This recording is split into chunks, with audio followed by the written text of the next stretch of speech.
I don't think people understand just how dangerous the Cold War battlefield really was.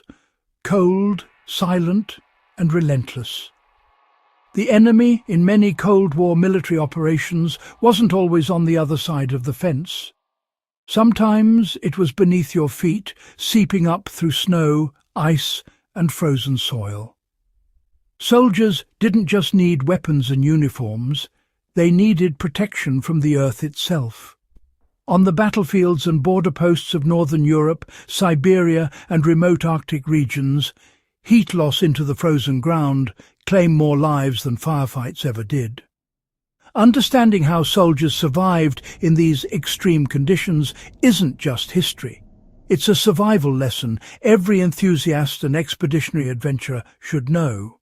Before we dive into the practical survival science of the Cold War era, take a moment to like this video, share it with your fellow history buffs, comment your thoughts below, and subscribe to Warcraft Survival for more deep dives into military survival and historic strategies.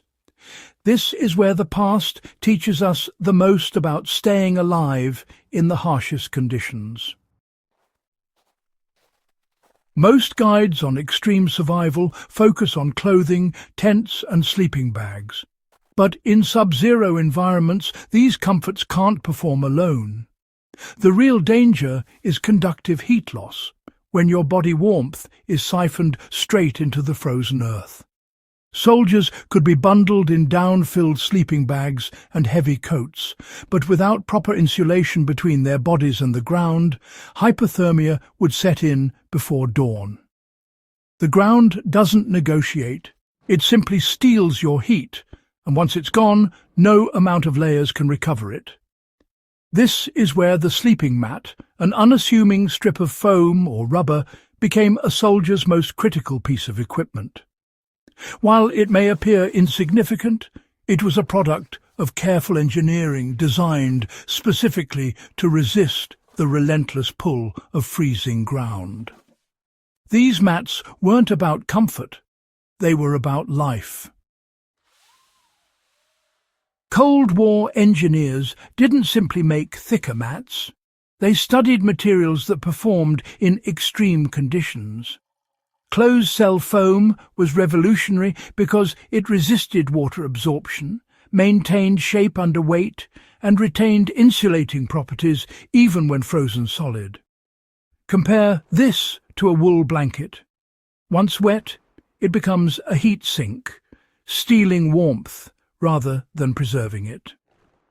Soviet field manuals repeatedly emphasized that ground insulation must remain functional in snow, ice, and damp environments. A soldier's survival often depended more on his mat than his sleeping bag. Units trained to prioritize the mat above all else. Setting up camp in sub-zero temperatures followed a strict order. First, lay the mat. Only then could soldiers unroll sleeping bags, arrange blankets, and organize their gear. Natural materials like pine boughs or other debris could supplement insulation but never replace the mat. Veteran accounts from border posts and northern deployment zones repeatedly stress that forgetting a mat was far more dangerous than forgetting a sleeping bag. Survival in extreme cold isn't guesswork. It's applied physics. The hips, shoulders and torso, the body's main contact points with the ground, lose heat the fastest. Understanding this, Cold War training instructed soldiers to position mats to protect these areas first. The logic was simple. Keep critical heat zones insulated, and the body can maintain core temperature long enough to survive the night. This principle still applies today in bushcraft, winter camping, and emergency preparedness. The brilliance of the Cold War mat lay in its simplicity and reliability. Lightweight, durable, and inexpensive, it was almost indestructible. Unlike sleeping bags or quilts that could fail if wet, torn, or burned, a mat could continue to function under harsh conditions. For armies operating in remote areas with uncertain resupply, this reliability could be the difference between life and death. Soldiers could lose most of their equipment and still remain functional if their mat survived. The Cold War sleeping mat teaches timeless survival lessons. First, ground insulation is paramount. Any survival setup, whether in a tent, a makeshift shelter, or an open bivouac, needs to address heat loss through contact points. Air pockets, layered foam, dry vegetation, or folded clothing can all mimic the principles perfected decades ago. Moisture barriers are secondary and must go above insulation, not replace it. Function, not luxury, is what ensures survival. The broader lesson is that the most critical survival tools are often invisible and overlooked. High-tech sleeping bags and thermal quilts may look impressive, but without proper ground insulation, their effectiveness collapses.